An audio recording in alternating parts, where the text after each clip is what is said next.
Bonjour à tous, c'est Fred, j'espère que vous allez bien. On se retrouve aujourd'hui pour une toute nouvelle vidéo. On va parler ensemble des méthodes que j'essaye de mettre en place avant les matchs pour préparer au mieux les rencontres et essayer de trouver des failles dans les tactiques adverses.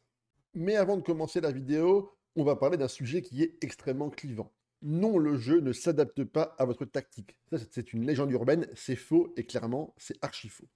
Comme toutes les équipes, vous allez parfois subir des périodes un petit peu d'inconfort. Et ces résultats qui parfois sont en baisse peuvent s'expliquer de différentes manières. Si vous enchaînez les matchs, forcément les joueurs vont se fatiguer. Et des joueurs qui ne sont pas forcément 100% frais ne pourront pas se donner à fond sur le terrain. C'est pourquoi il est extrêmement important d'avoir toujours un très bon turnover pour mettre en place le meilleur effectif possible avec la meilleure forme du moment. Ensuite, si dans l'effectif, vous avez des joueurs qui ont quelques soucis sportifs ou extrasportifs, là on va retrouver ça éventuellement dans la cohésion d'équipe et dans l'atmosphère du club, là encore, ça a vraiment des très grosses conséquences.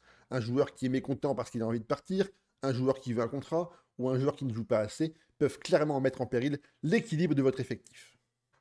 Et pour finir, l'entente des joueurs qui veut notamment être influencée par le recrutement. Si vous faites des recrutements massifs et que vous intégrez des joueurs de façon régulière dans l'équipe première, les joueurs vont perdre les liens qu'ils ont tissés entre eux. Ces liens, ça peut être des liens un peu d'automatisme, c'est la capacité des joueurs à pouvoir communiquer entre eux et à pouvoir trouver facilement leurs adversaires. Si tous les ans, vous changez votre tactique et vous intégrez des nouveaux joueurs, alors bien sûr, les joueurs auront plus de mal à pouvoir jouer facilement entre eux.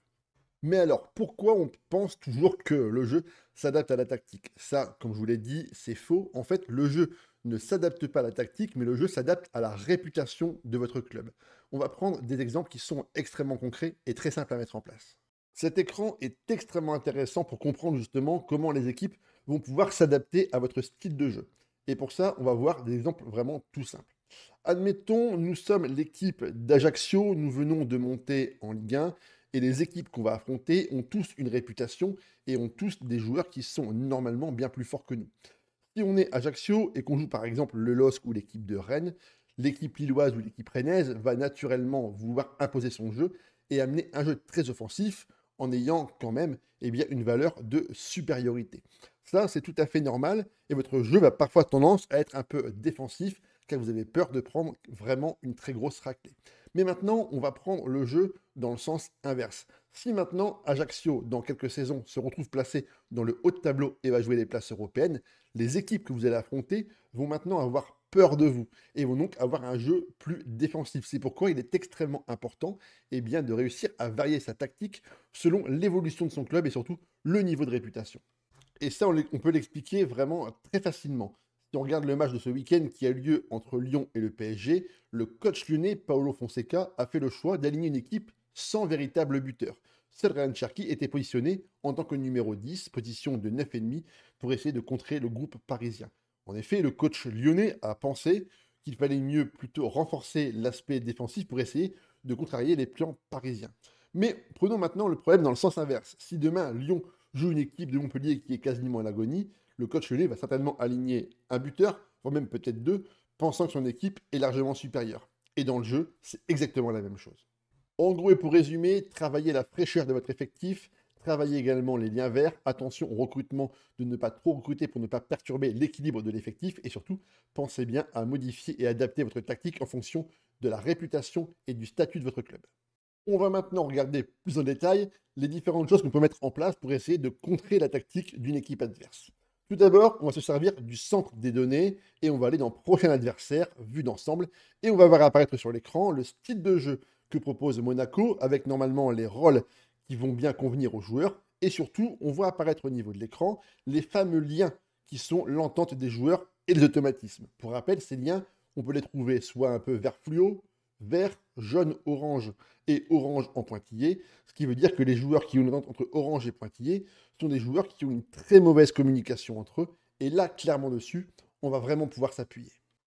Si par exemple, l'équipe qu'on va affronter, l'équipe de Monaco, avait des liens en pointillé sur son flanc droit, ça veut dire que les joueurs ont vraiment du mal à jouer entre eux et qu'il manque clairement d'organisation.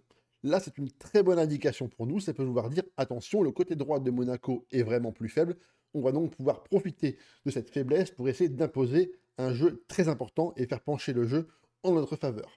Si vraiment j'ai ce côté de Monaco qui est en difficulté, alors dans la partie tactique, si c'est le flanc droit qui est en difficulté, je vais demander à mon équipe de concentrer le jeu sur l'aile gauche de façon à vraiment insister sur les joueurs qui pourraient être amenés à être vraiment en difficulté.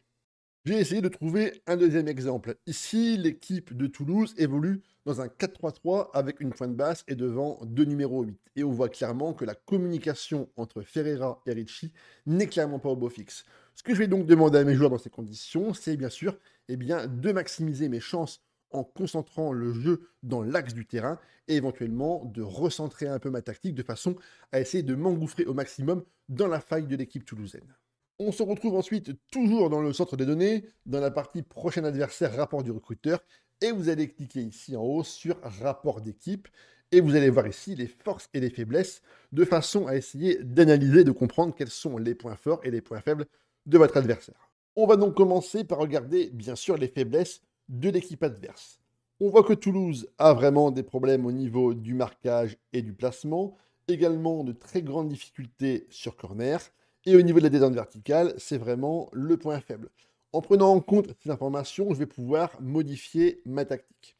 Maintenant, au niveau des points forts, ils ont des joueurs qui sont très bons dans l'accélération et c'est même une force de leur effectif. Attention donc à leur jeu vertical.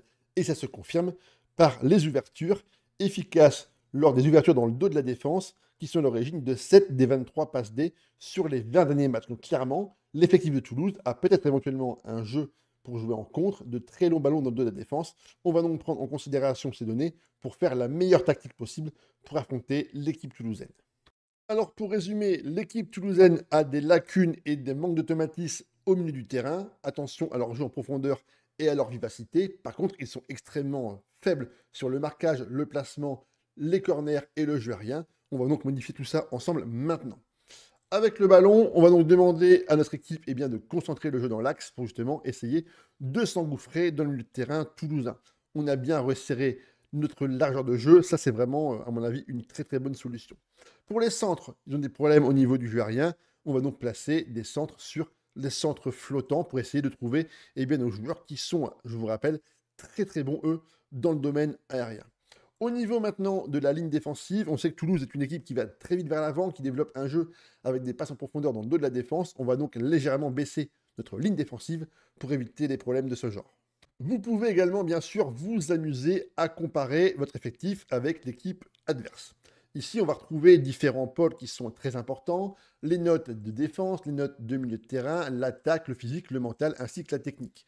Attention toutefois, si vous intégrez régulièrement des jeunes qui ont par exemple entre 16 et 18 ans dans votre équipe, qui ne sont pas des joueurs qui sont forcément très développés, les notes et la comparaison sera forcément tronquée.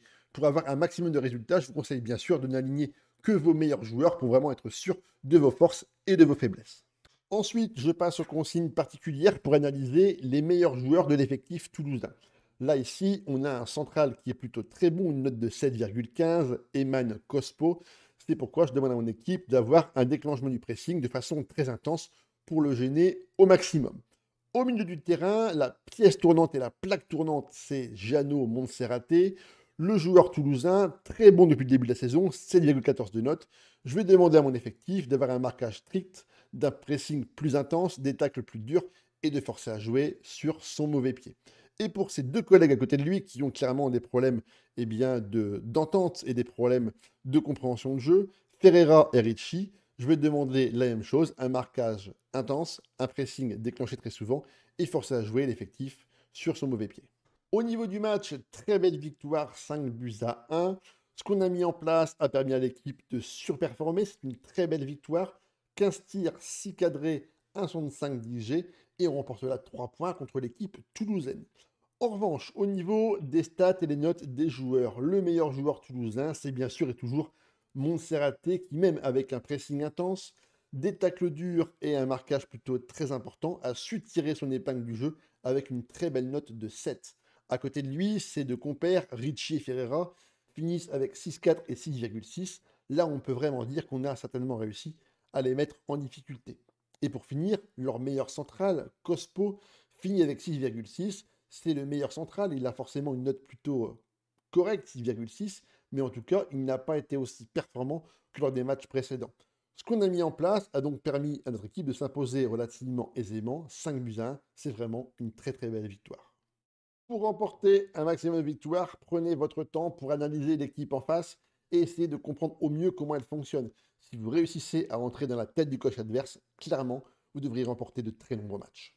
Bien sûr, n'hésitez pas à vous abonner, commenter, liker, c'est hyper important pour le référencement de la chaîne et on avance tout doucement vers les 1000 premiers abonnés. Merci beaucoup. Vous trouverez également en description le lien vers mes différents réseaux sociaux, également le lien vers mon Discord. Vous allez pouvoir partager avec nous votre différente carrière de manager. Allez, à ciao les gars.